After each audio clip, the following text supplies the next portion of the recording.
Joseph, ഇവിടെ all Kerala service conduct rules 1968 ചട്ടം 9 ഇങ്ങനെ പറയുകയാണ്. അൺഓതറൈസ് കമ്മ്യൂണിക്കേഷൻ ഓഫ് ഇൻഫർമേഷൻ എന്ന് പറയുന്ന ഒരു തലക്കെട്ടിൽ no member of the service shall accept in accordance with any general or special order of the government or in the performance in good faith of duties assigned to him communicate directly or indirectly any official document or part thereof or information to any government servant or any other person to whom he is not authorized to communicate such document or information. ഇവിടെ M R Ajith Kumar പോയി ദത്താത്രേയ ഹോസാബലയോ അല്ലെങ്കിൽ രാം മാധവൻ എന്തെങ്കിലും വിവരങ്ങൾ കൊടുത്തു എന്ന് പറയലില്ല. പക്ഷേ ഈ വിവരങ്ങൾ അടിമുടി അറിയാവുന്ന ആളാണ്. കേരളത്തിലെമ്പാടും കേസുകൾ എടുക്കാനും കേസുകൾ അട്ടിമറിക്കാനും കരുത്തുള്ള പോലീസ് ഉദ്യോഗസ്ഥനാണ്. ഇവിടെ അധികാരമായിട്ടും അധികാരാതീതമായും ഫോണുകൾ ചോർത്തുന്ന ആളാണെന്ന് ഒരു ഭരണപക്ഷ എം എൽ എ പറഞ്ഞ ആരാണ് ഈ ഇൻഫർമേഷൻ കൊണ്ട് കൊടുത്തിട്ടില്ലെന്ന് ആർക്കറിയാം? എന്താണ് ഉറപ്പ്, ജോർജ് ജോസഫ്? ഇല്ല, കോൺട്രാക്ട് റൂൾ അനുസരിച്ച് അദ്ദേഹം അങ്ങനെ കാണാൻ പാടില്ല. അത് കാണണമെങ്കിൽ തന്നെ അത് DGPയുടെ കീഴിലുള്ള വ്യക്തിയാണ്, അല്ലെങ്കിൽ ഗവൺമെൻറ്റിൻ്റെ ആഭ്യന്തര വകുപ്പിൽ നിന്ന് സാങ്ഷൻ വാങ്ങിക്കണം. അങ്ങനെ മാത്രമേ കാണാൻ പറ്റുള്ളൂ. പക്ഷേ ഇവിടെ നമുക്ക് വേറൊരു കാര്യം, ഇപ്പം CPMൻ്റെ സംസ്ഥാന സെക്രട്ടറി ഗോവിന്ദൻ മാസ്റ്റർ വളരെ വയസ്സായിട്ട് ഒരു കാര്യം പറഞ്ഞു. ആ കണ്ട കാര്യത്തിൽ പാർട്ടിക്ക് കാര്യമൊന്നുമില്ല, ഞങ്ങൾ അങ്ങനെ ഒരാളെ പറഞ്ഞു വിട്ടിട്ടില്ല എന്ന് അദ്ദേഹം പറഞ്ഞു. വളരെ വയസ്സായിട്ട് നല്ല ക്ലെവറായിട്ട് അദ്ദേഹം ഉത്തരം പറഞ്ഞിരിക്കുന്നു. പക്ഷേ ഇത് ഔദ്യോഗിക ഭരണ സംവിധാനത്തിലെ വലിയ പ്രശ്നമാണ്. അതിനകത്ത് പാർട്ടിക്ക് കാര്യമില്ല.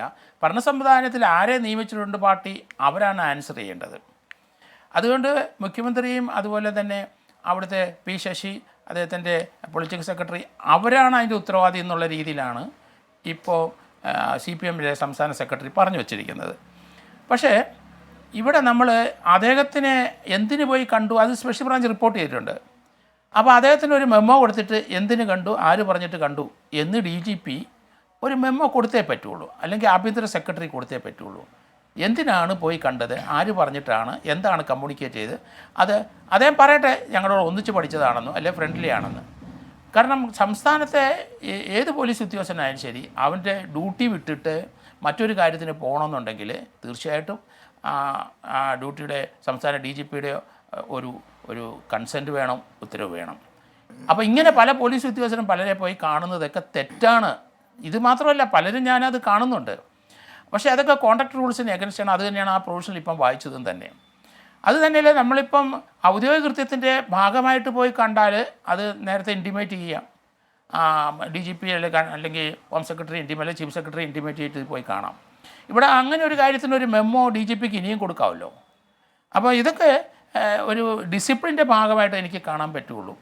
എന്തായാലും മുഖ്യമന്ത്രിയുടെ ഓഫീസിൽ നിന്ന് അദ്ദേഹത്തിന് ചില നിർദ്ദേശങ്ങളൊക്കെ കിട്ടിയിട്ടുണ്ടോ ഇല്ലോ ഞാൻ ആ രാഷ്ട്രീയം പറയുന്നില്ല. പക്ഷേ ഞാൻ കരുണാകരൻ്റെ കാലഘട്ടത്തിലൊക്കെ, കാരണം അദ്ദേഹത്തിൻ്റെ കാലഘട്ടത്തിൽ അവിടുത്തെ ചില ഉദ്യോഗസ്ഥർ അദ്ദേഹത്തിനോട് കൂടുതൽ അടുത്ത് അദ്ദേഹത്തിന് രാഷ്ട്രീയ നേട്ടം ഉണ്ടാക്കാനാണോ എന്തായാലും ശരി, കൂടുതൽ സജീവമായിട്ട് നമ്മൾ ആ ഭരണകക്ഷിയുടെ ഒപ്പം നിൽക്കുന്നു എന്ന് കാണിക്കാൻ വേണ്ടിയിട്ടാണോ അന്നത്തെ രാജൻ കേസിനകത്തും നക്സൽ വറീസിൻ്റെ കാശും പല പ്രശ്നമുണ്ടായി. ആ പ്രശ്നം ഉണ്ടായവർ തന്നെ ജയിലിൽ പോവുകയും ചെയ്തു. പലരും അന്നത്തെ അവർ കോയമ്പത്തൂർ അവിടെ എൻ്റെ ട്രയൽ നടക്കുകയും ചെയ്തു. അപ്പോൾ അങ്ങനെ ഒത്തിരി പ്രശ്നങ്ങളിൽ ചെന്ന് ഉദ്യോഗസ്ഥരെ ചാടുന്നുണ്ട്. പക്ഷേ അത് മുഖ്യമന്ത്രി കരുണാകരൻ അദ്ദേഹം പറഞ്ഞിട്ടാണെന്നോ അന്നത്തെ ഹോം സെക്രട്ടറി പറഞ്ഞിട്ടാണെന്നോ ഒന്നും അവർ പറയുന്നില്ല. അവർ സ്വന്തമായിട്ട് തീരുമാനം എടുത്ത് പോകുന്ന കാര്യത്തിൽ എന്ത് ചെയ്യാൻ ഒക്കും? ഇവിടെ ഇപ്പോൾ അത് തന്നെയാണ് ADGPയുടെ കാര്യത്തിൽ സംഭവിക്കാൻ പോകുന്നതെന്ന് എനിക്ക് തോന്നുന്നത്. കാരണം അദ്ദേഹം ആര് പറഞ്ഞിട്ടായാലും എന്ത് പറഞ്ഞാലും അത് ഔദ്യോഗികമായിട്ട് ആരും അംഗീകരിക്കാൻ പോകുന്നില്ല. അദ്ദേഹത്തിൻ്റെ സ്വന്തം ഇഷ്ടപ്രകാരം പോയിട്ടുണ്ടെങ്കിൽ അത് എന്തിനെന്ന്, അതാണ് ഞാൻ പറഞ്ഞത്, ഹോം സെക്രട്ടറിയോ അല്ലെങ്കിൽ DGP ഒരു മെമ്മോ കൊടുത്തിട്ട് സമാധാനം വാങ്ങിക്കണമെന്ന് പറഞ്ഞു. അല്ല ശ്രീ ജോർജ് ജോസഫ്, ഇപ്പോൾ ഇവിടെ നേരത്തെ ശ്രീ P കൃഷ്ണദാസ് പറഞ്ഞപ്പോൾ അദ്ദേഹം പറഞ്ഞൊരു കാര്യമുണ്ട്. അതായത് എന്താണോ PV അൻവർ MLA അല്ലെങ്കിൽ സുജിത് ദാസുമായി നടത്തിയ സംഭാഷണത്തിലൂടെയൊക്കെ പുറത്തു വന്ന കാര്യങ്ങൾ, ആ കാര്യങ്ങളിന്മേലുള്ള യഥാർത്ഥത്തിലുള്ള അന്വേഷണം അല്ലെങ്കിൽ അതിലേക്കുള്ള ഫോക്കസ് മാറുകയും ഇത് ഒരു രാഷ്ട്രീയ വിവാദം എന്ന നിലയിലേക്ക് ഇതിൻ്റെ രൂപം മാറിയിരിക്കുകയും ചെയ്യുന്നു എന്നുള്ള ഒരു കാര്യം അദ്ദേഹം പറഞ്ഞു. എന്തുകൊണ്ടാണ് മറ്റ് ADGPക്കെതിരെ ഉന്നയിച്ചിട്ടുള്ള ഈ സ്വർണ്ണക്കടത്തുമായി ബന്ധപ്പെട്ട കാര്യങ്ങൾ, അതുപോലെ തന്നെ സോളാർ കേസ് ഒത്തുതീർപ്പാക്കിയത്, കൊലപാതക കുറ്റം എന്ന അതിൻ്റെ അതിനോട് കൂട്ടുചേർന്നു എന്നുള്ള ആരോപണം, ഈ കാര്യങ്ങളൊക്കെ എന്തുകൊണ്ട് അന്വേഷിക്കപ്പെടുന്നില്ല? ആ നിലയ്ക്ക് അതെന്തുകൊണ്ട് അന്വേഷിക്കപ്പെടുന്നില്ല എന്നുള്ളതല്ല, അതെന്തുകൊണ്ടാണ് അത് ഫോക്കസിൽ നിന്ന് മാഞ്ഞു പോയതെന്ന്. ഇത് സേനയ്ക്കകത്തുള്ള വിവിധ വിഭാഗങ്ങൾ തമ്മിലുള്ള ഒരു പ്രശ്നം, അവരുടെ ആഭ്യന്തര പ്രശ്നം കൂടി ഈ കാര്യങ്ങളൊക്കെ പുറത്തേക്ക് വരുന്നതിന് കാരണമായിട്ടുണ്ടെന്ന് താങ്കൾ കരുതുന്നുണ്ട്? ഇപ്പോൾ ഒരു ശബ്ദ സന്ദേശം ചില മാധ്യമങ്ങളിലൂടെയൊക്കെ പുറത്തു വന്നിട്ടുണ്ട്. അതിൽ പറയുന്നത് ഈ മാവോയിസ്റ്റ് ഭീഷണി നിലനിൽക്കുന്ന സ്ഥലങ്ങളിൽ അവരുടെ ഫോൺ ചോർത്തുന്നതിന് വേണ്ടി, അത്തരം സന്ദേശങ്ങൾ കണ്ടെത്തുന്നതിന് വേണ്ടി ഫോൺ ചോർത്താൻ ഉദ്യോഗസ്ഥരെ പ്രേരിപ്പിച്ചു ADGP MR അജിത് കുമാർ എന്ന നിലയ്ക്കൊക്കെ ചില വിവരങ്ങൾ പുറത്തു വരുന്നുണ്ട്. സേനയ്ക്കകത്ത് തന്നെ ഇതിനകത്തുള്ള ചരടുവലികൾ നടക്കുന്നുണ്ട് എന്ന് താങ്കൾ സംശയിക്കുന്നുണ്ടോ ശ്രീ ജോർജ് ജോസഫ്?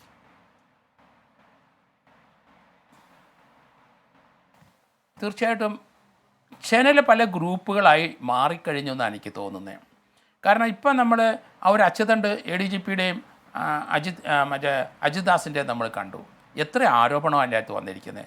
അത് സർക്കാരിന് അന്വേഷിക്കാതിരിക്കാൻ ഒക്കില്ല. മുഖ്യമന്ത്രിക്ക് അല്ലെങ്കിൽ ആഭ്യന്തരമന്ത്രിക്ക് അല്ലെങ്കിൽ DGPക്ക് അത് അന്വേഷിക്കാതിരിക്കാൻ ഒക്കില്ല. അവിടുത്തെ ഇദ്ദേഹത്തിൻ്റെ സന്തത ഇദ്ദേഹത്തിൻ്റെ കീഴിലുണ്ടായിരുന്ന ഒരു CA വിനോദും അതുപോലെ ബെന്നിയും അജിത് ദാസും ഒരു സ്ത്രീയെ പീഡിപ്പിച്ചു എന്ന് ഒരു പരാതി വന്നു കഴിഞ്ഞു. അതിന് കേസെടുക്കാതിരിക്കാൻ ഒക്കില്ല. അത് അൻവർ MLA ആണ് അത് ഒരു ഭരണകക്ഷി തന്നെയുള്ള ഒരു MLA ആണ് അത് പറയുന്നത്. നമുക്കത് ഇഗ്നോർ ചെയ്യാൻ കഴിയത്തില്ല. അതിനെന്തായാലും നടപടി വരുമെന്ന് എനിക്ക് തോന്നുന്നത്. അതുപോലെ തന്നെ കോഴിക്കോട്ടെ നമ്മൾ കണ്ടല്ലോ, അവിടുത്തെ ഒരു മാമി എന്ന് വിളിക്കുന്ന ഒരാളെ അയാളെ തട്ടിക്കൊണ്ട് പോയി കൊന്നു കളഞ്ഞു എന്നാണ് പറയുന്നത്. പക്ഷേ അതിനെ സംബന്ധിച്ച് ഈ ADGPയും സുജിത് ദാസും അങ്ങനെ അവിടുത്തെ ക്രൈംബ്രാഞ്ചും എല്ലാവരും കൂടെ അന്നത്തെ സമയത്ത് അന്വേഷിച്ചിട്ട് ഒരു ക്ലൂ ഇതില്ല. അത് മനഃപൂർവ്വം അത് സപ്രസ് ചെയ്തു എന്നുള്ള ആരോപണമാണ് ശക്തമായിട്ട് വരുന്നത്. അതൊരു സ്വർണ്ണക്കടത്തുമായിട്ട് ബന്ധപ്പെട്ടിട്ടാണ്. അപ്പോൾ ഇവരുടെ എല്ലാവരുടെയും പേരിൽ സ്വർണ്ണക്കടത്തിൻ്റെ ആരോപണം നിലനിൽക്കുകയാണ്. അതിലേറ്റവും നമ്മൾ ഒരു കാര്യം ശ്രദ്ധിക്കേണ്ടത്, പോലീസ് പിടിച്ചെടുത്ത ഏകദേശം 156ഓളം കേസുകളിലെ ഒരു സ്വർണ്ണത്തും അത് ഇമ്പ്യൂരിറ്റീസ് കൂടുതലുള്ളതുകൊണ്ട് പോലീസ് സ്റ്റേഷനിൽ അതൊരു തട്ടാനെ വിളിച്ചുകൊണ്ടിരുത്തി, ഒരു ഉണ്ണി എന്ന് പറഞ്ഞ ആളെ വിളിച്ചുകൊണ്ടിരുത്തി അത് ഉരുക്കി നല്ല സ്വർണവും മോശം സ്വർണവുമായിട്ട് മാറ്റിയെന്ന് അവർ അഡ്മിറ്റ് ചെയ്തിട്ടുണ്ട്. അതെങ്ങനെയാണെന്ന് എനിക്ക് ഒരു തൊണ്ടി സാധനത്തിൽ അതിന് രൂപമാറ്റം വരുത്താൻ പോലീസിന് അധികാരമില്ല.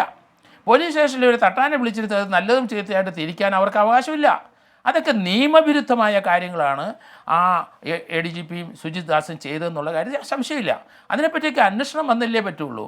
അതുപോലെ ഇടവണ്ണയിൽ ഒരാളെ തട്ടിക്കൊണ്ടുപോയി അയാളെ വെടിവെച്ചു, അയാളെ വീടിനടുത്തുള്ള മലയിൽ വെച്ച് വെടിവെച്ച് കൊന്നത് നമ്മൾ കണ്ടു. അപ്പോൾ അത് വീട്ടുകാർ പറയുന്നുണ്ട് അതിൻ്റെ മോട്ടീവ് ശരിയല്ല. അതിൻ്റെ മോട്ടീവ് അയാളെ ജോലി ഷാൻ എന്ന് പറഞ്ഞ ഒരാളുടെ ജോലി കളഞ്ഞിട്ട് അയാളും സംഘങ്ങളും വന്നിട്ട് ഇയാളെ കൊന്നു കളഞ്ഞെന്ന് അത് ഞാനും വിശ്വസിക്കുന്നില്ല. അതിൻ്റെ മോട്ടീവ് വീട്ടുകാർ പറയുന്നത് വേറെ കാര്യങ്ങളാണ്. വീട്ടുകാർ സംശയിക്കുന്നുണ്ട്. അൻവർ പറയുന്നത് ഇപ്പോൾ താങ്കൾ പറഞ്ഞ ഇപ്പോൾ സ്വർണ്ണമുരുക്കി എന്തിനാണെന്ന് PV അൻവർ ചോദിക്കുന്നു. ഇപ്പം ഇന്നിപ്പോൾ രാവിലെ ഈ പറയുന്ന മാമി, നേരത്തെ ജോർജ് ജോസഫ് പറഞ്ഞ ആ മാമി തിരോധാന കേസിൽ ഇപ്പോഴും മാമി എന്ന് പറയുന്ന ആ വ്യവസായം കാണാനില്ല. അദ്ദേഹത്തിൻ്റെ വീട്ടിലേക്ക് പോകുന്നുണ്ട് PV അൻവർ. അദ്ദേഹത്തിൻ്റെ വീട്ടുകാരുമായി സംസാരിക്കുന്നുണ്ട്. ഏറ്റവും നിർണായകമായ ചില തെളിവുകളുമായി ബന്ധപ്പെട്ട് കയ്യിലുണ്ട് എന്ന സൂചന നൽകുന്നുണ്ട് അൻവർ. ഏറ്റവും വൈകിട്ടാകുമ്പോഴേക്കും കോട്ടക്കാവ് സ്റ്റേഷനിലെ കെട്ടിട നിർമ്മാണത്തിൽ ഈ പറഞ്ഞ സുജിത്ദാസിൻ്റെ സമയത്ത് ഉണ്ടായ കെട്ടിട നിർമ്മാണത്തിൽ അഴിമതി എന്ന ആരോപണത്തിൽ അങ്ങോട്ടേക്ക് പോകുന്നുണ്ട്. എന്തായാലും ഈ സംഘത്തിന് പിന്നാലെ തന്നെയാണ് PV അൻവർ എന്ന കാര്യത്തിൽ തർക്കം വേണ്ട.